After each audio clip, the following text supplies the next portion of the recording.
Olá, esta é uma videoaula de Estruturas Metálicas 1 do curso de Engenharia Civil na modalidade de ensino remoto emergencial. O tema da aula de hoje é Concepções Estruturais. Atenção! O material a seguir é uma videoaula apresentada pelo professor Messias Júnior Lopes Guerra como material pedagógico do IFMG, dentro de suas atividades curriculares ofertadas em ambiente virtual de aprendizagem. Seu uso, cópia e/ou divulgação em parte ou no todo, por quaisquer meios existentes ou que vierem a ser desenvolvidos, somente poderá ser feito mediante autorização expressa deste docente e do IFMG. Caso contrário, estarão sujeitos às penalidades legais vigentes. Inicialmente, vamos estudar os principais elementos estruturais metálicos. Podemos destacar os elementos lineares, os alongados, que são as hastes ou barras, e também os elementos bidimensionais, aqueles planos, podendo chamar de placas ou chapas. Os elementos lineares, como o próprio nome diz, eles são formados por elementos alongados, cujas suas dimensões da seção transversal são bem pequenas em relação ao comprimento de uma barra, por exemplo. Então, dentro dos elementos lineares, podemos destacar os tirantes, que são essas cordoalhas nesta imagem, como podemos ver aqui, e as colunas, ou também escoras, que sofrem uma influência de uma carga de compressão, por exemplo, essa escora ou esta coluna. Também temos as vigas, que sofrem a influência de um esforço solicitante de momento ou de um efeito cortante, como, por exemplo, esse vigamento desta passarela. E também os eixos, que sofrem um efeito solicitante de rotação, como podemos ver nessa imagem aqui, que a gente tem esse momento que causa essa rotação nessa viga. Mas em uma situação prática, esses elementos eles podem estar sujeitos a solicitações combinadas. Então, por exemplo, eu tenho um pilar, eu posso ter uma compressão neste pilar, e essa compressão ela pode estar submetida por meio de uma excentricidade, que é esse deslocamento do seu centro geométrico, como essa outra imagem aqui também. Então, essa excentricidade ela causa, além da compressão, uma flexão, né, que a gente gera um momento aqui, causando a flexão nesse pilar.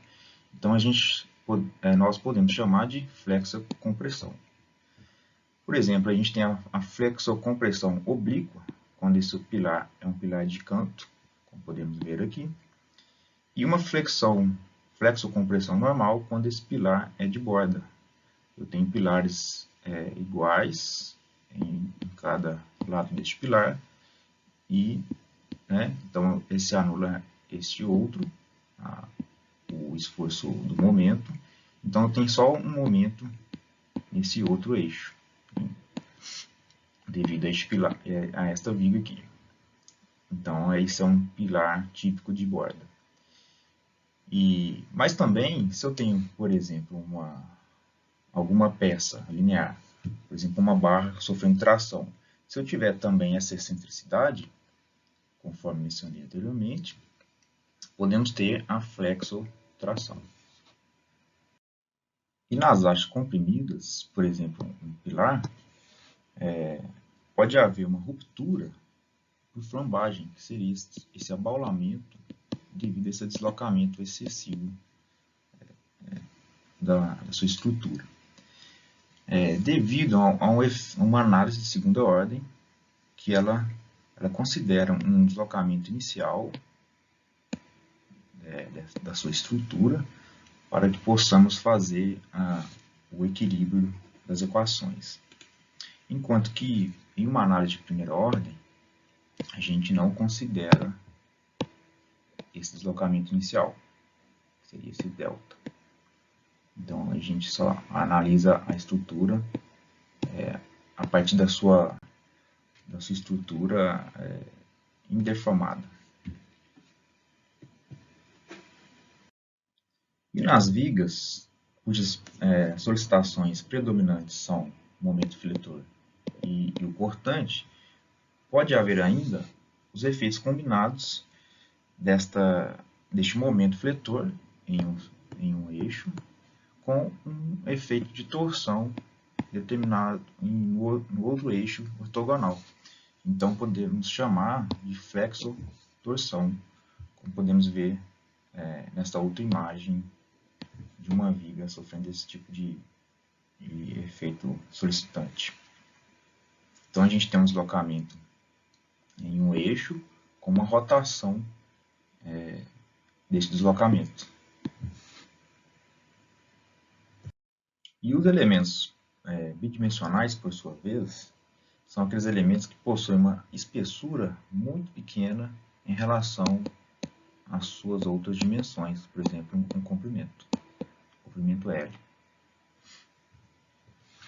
Além disso, eles podem ser utilizados isoladamente, como nessa imagem, apenas apoiando as vigas, que também tem outra viga, então ele vai apoiar aqui. Seria um apoio, um apoiado, né? Ou ainda como elemento constituinte de um sistema plano ou espacial. E estes sistemas planos são formados pela combinação dos principais elementos lineares, que são os tirantes, conforme já tinha apresentado nessa imagem, as colunas e também as vigas. E também eles podem constituir as estruturas portantes de uma obra civil, como, por exemplo, um sistema treliçado. Essas treliças elas são utilizadas tipicamente em coberturas de edifícios industriais e galpões, como apresentado na imagem do slide anterior, e ela é composta basicamente pela haste superior horizontal, que podemos chamar de bando superior, pela haste horizontal inferior, chamada de bando inferior, pelas diagonais, que são essas barras inclinadas, e pelos montantes, que são essas barras na vertical. E essas hastes, elas trabalham predominantemente submetidas a efeito de tração e também de compressão. No modelo teórico, ela é considerado os nossos rotulados, como vocês já estudaram lá na teoria das estruturas. Então, a gente tem esses nós rotulados, que isso evita o efeito de momentos fletores nessas barras. Porém, na prática, esses nós são todos rígidos, como observado nessa imagem. Então, isso acarreta na introdução de efeitos de momento na análise estrutural dessa treliça, por exemplo. Que aí acabando deixando-a mais, vamos dizer assim, parruda, por ter que considerar esse efeito dos momentos. Dentre as mais usuais, podemos destacar a treliça Pratt, que ela possui apenas as diagonais e os montantes, como podemos ver nessa imagem, de um galpão, né? E também podemos destacar a treliça Varren, que ela não possui os montantes, que é essa barra na vertical. Ela é mais utilizada para passarela. E também temos a treliça Varren com montantes, que geralmente é utilizado para pontes ou também de passarelas.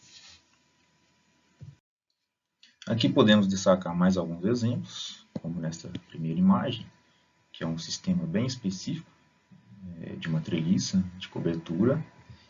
E também na cobertura do estádio de Independência, com uma treliça do tipo Varren. E também da cobertura do aeroporto de Hamburgo, com um sistema treliçado em 2 planos, também podendo ser chamado de um sistema multiplanar. Esse tipo de treliça multiplanar também é utilizado nessa ponte rodoviária na Alemanha, assim como na cobertura deste terminal rodoviário em São Paulo. Para quem conhece o Mineirão, é também utilizado uma treliça plana do tipo Varre, aquela que não possui montantes. E aqui também temos exemplo de uma treliça bem específica do tipo plana, né, onde suas barras inclinadas se cruzam, fazendo um X, que é uma passarela de pedestre inteira no Irã. Dentro dos sistemas planos, temos ainda a grelha plana, que ela é formada por dois feixes de vigamento, como podemos ver nessa imagem. Esses vigamentos eles se cruzam em um ângulo reto, ou podendo ser também em um ângulo oblíquo. E a sua principal função é suportar esses carregamentos na direção perpendicular do seu plano. Esse tipo de sistema plano, eles são mais utilizados em pisos de edifícios, como podemos ver nesta imagem, e também em uma subestrutura de ponte ou passarela de pedestre. Outro tipo de sistema estrutural que podemos destacar são os aporticados, que é bastante comum nas entradas das cidades, como podemos ver nessa imagem, que causa uma certa impressão devido à sua robustez e tamanho. Esse tipo de sistema é formado por sistemas retilíneos, colunas e vigas ou treliças na sua cobertura, e geralmente possuem os nós rígidos, conforme mencionei anteriormente, que esse tipo de sistema servirá para resistir aos esforços de vento, devido ao vento, e também do peso próprio e sobrecarga de algum equipamento exposto nessa estrutura. O funcionamento desse tipo de sistema depende basicamente do comportamento da ligação, que é o nó que eu mencionei anteriormente, onde encontra uma coluna e um pilar. E em situações reais, raramente ou nunca encontraremos uma rótula ou engaste perfeitos, que são classificados devido à sua rotação em relação ao eixo. Essa rotação ela é dada por esse ângulo φ. Então, em uma ligação flexível, essa rotação é maior, que seria essa ligação, esse tipo de ligação. Em uma ligação rígida, essa rotação é muito pequena, conforme podemos ver nessa imagem. Se considerarmos o mesmo valor do efeito solicitante do momento aplicado à viga para causar esse ângulo. Então, é muito comum em dimensionamento, nas estruturas reais, encontrarmos as ligações semi-rígidas, que é uma ligação intermediária entre essas duas, ligação rígida e ligação flexível. E o que seriam as estruturas aporticadas? Isso é um tipo estrutural composto por associações de pórticos, que depende do tipo, do detalhe das ligações, podendo ser de ligações rígidas, como nessa imagem, se observarmos os detalhes, e também de estruturas contraventadas, que são essas estruturas inclinadas, ou sendo as diagonais, que chamamos anteriormente, como nessa outra imagem, que possuem ligações flexíveis, ou seja, possuem um maior deslocamento, uma rotação para um dado momento. Outros tipos de sistemas estruturais são as estruturas espaciais, que são utilizadas em coberturas onde necessita-se de grandes áreas livres, como podemos ver nessa imagem de um edifício industrial. Também elas são utilizadas em galpões, hangares e centros de exposições. Como grande vantagem, podemos destacar a sua elevada rigidez, ou seja, que é um baixo consumo de aço devido às suas espessuras dos seus elementos serem reduzidos, geralmente de perfis leves. Então, ela também causa uma grande facilidade de fixação das instalações, devido ao grande número de nós das suas estruturas modulares. E também ela permite uma liberdade arquitetônica na alocação desses apoios, que seriam os pilares. Então, podemos ter uma variação grande aí na exposição desses pilares. Ela também causa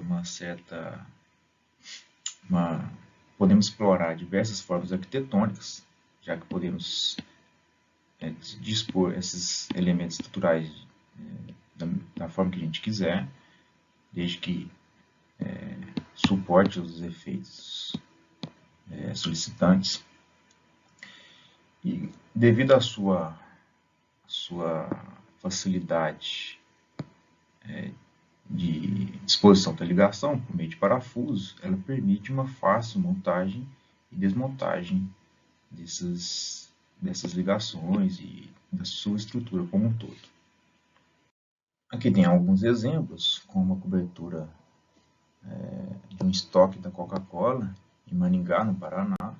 Observem que quase não temos pilares à vista, né? Isso permite um vão livre muito amplo.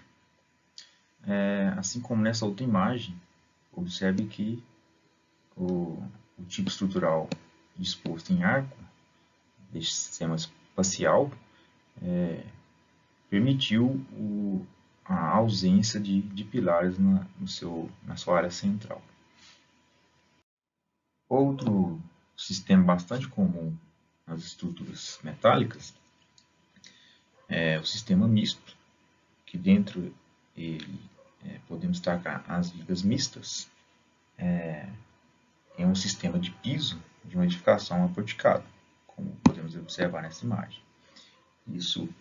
Ela permite um ganho de resistência pelo comportamento em conjunto da viga em estrutura metálica e da laje em concreto, como já mencionei na aula anterior. E isso também permite um ganho de rigidez desse sistema conjunto, reduzindo a deflexão dessa laje, que seria esse deslocamento no seu vão central, tanto em uma direção quanto em outra. E, consequentemente, isso gera uma diminuição no consumo de aço, que é sinônimo de economia. Dentro desse sistema misto, também temos os pilares, que podem ser formados por perfis I, onde ele está totalmente revestido por concreto ou parcialmente revestido por concreto, e também temos os perfis tubulares preenchidos por concreto, podendo ser armado ou não. Aqui temos uma imagem da fabricação de um ensaio de um pilar misto e também da realização deste ensaio. Esses foram ensaios realizados no Laboratório de Estruturas da Universidade Federal de Ouro Preto. Como vantagens do uso de pilares mistos, podemos destacar a sua resistência adicional aos esforços de compressão, já que o concreto ele resiste bem à compressão. E também temos uma redução das seções desses perfis metálicos, como podemos ver nessa imagem, se comparado com as estruturas convencionais de concreto. Então, a gente vai ter um pilar reduzido de concreto. Isso também acarreta em menores custos de pintura, já que esses pilares vão ser menores, e quando a estrutura metálica, o pilar metálico for revestido com concreto, esse perfil metálico não será pintado. Então, vai ter essa redução de custo. Também podemos destacar uma diminuição do peso próprio da estrutura e um aumento da área útil dos pavimentos, como podemos ver nessa imagem, e como disse anteriormente, vai gerar um vão livre maior. Também, se comparado com as estruturas convencionais de concreto, quando utilizamos o pilar misto, podemos gerar maior ductilidade e resistência sísmica devido às propriedades mecânicas do aço serem melhores. Além disso, podemos destacar também uma melhor proteção contra o fogo, já que o concreto ele vai proteger o aço quanto a esse efeito do calor. E por último, uma concepção estrutural bastante comum, principalmente no Brasil, é o galpão industrial, que é uma mistura desses sistemas apresentados anteriormente. Então podemos destacar alguns tipos, como um galpão com duas águas, em treliça trapezoidal, que é uma treliça do tipo varre com montantes, como podemos observar nessa imagem. Temos também nesse tipo de galpão as terças, que são essas barras longitudinais. Além dessas treliças, na seção transversal temos também a treliça lateral, para resistir aos esforços nessa direção.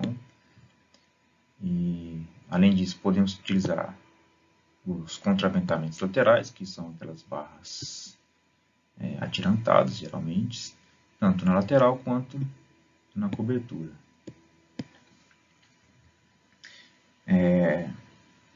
Também temos galpões com duas águas utilizando os perfis I na estrutura da cobertura para as vigas, com esses elementos também mencionados na figura anterior. Além disso, temos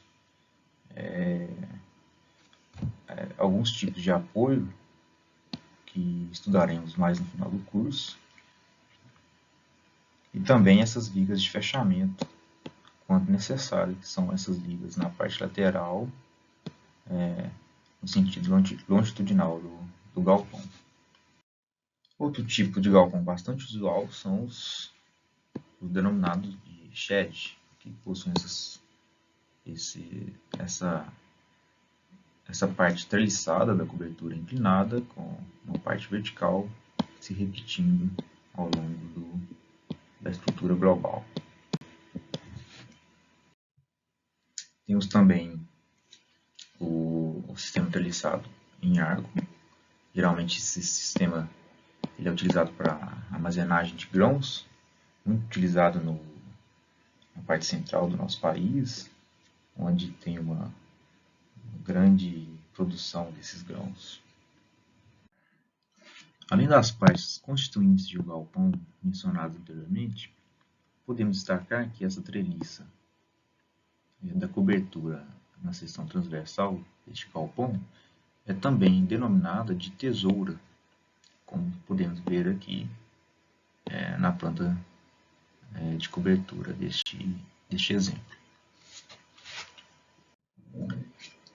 Além desses elementos dos galpões apresentados até aqui, é muito utilizado também os tirantes rígidos, que podem ser por meio de uma linha de corrente rígida, que utiliza como seção transversal as cantoneiras de abas iguais, ou os perfis U.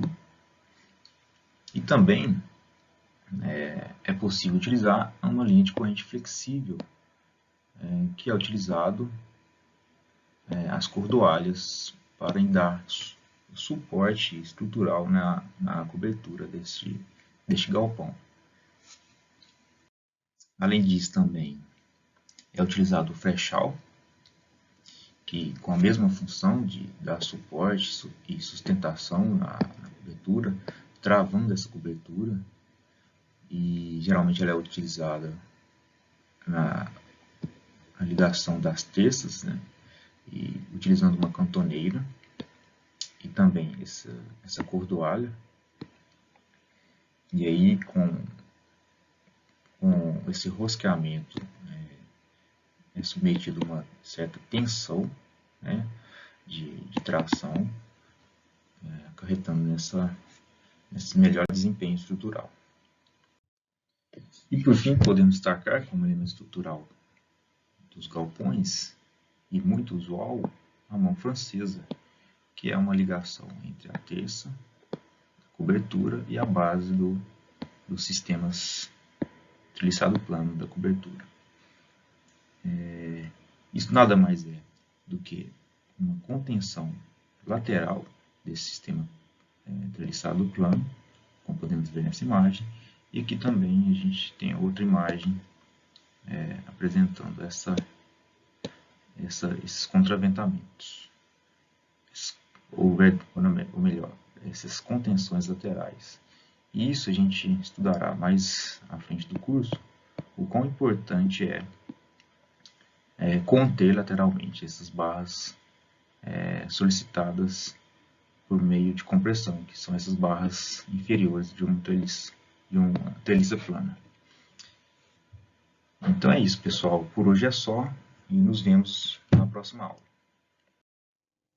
Hoje, no Momento Cult, deixo para vocês o livro Quando Nietzsche Chorou, de Irving Yalom, em que o autor criou uma história fictícia para narrar e explicar as teorias filosóficas de Nietzsche e também as teorias psicanalíticas de Freud. Aqui eu deixei um vídeo para vocês entenderem melhor um pouco sobre este livro. Muito bem, pessoal, por hoje é só. Nos encontramos na próxima aula.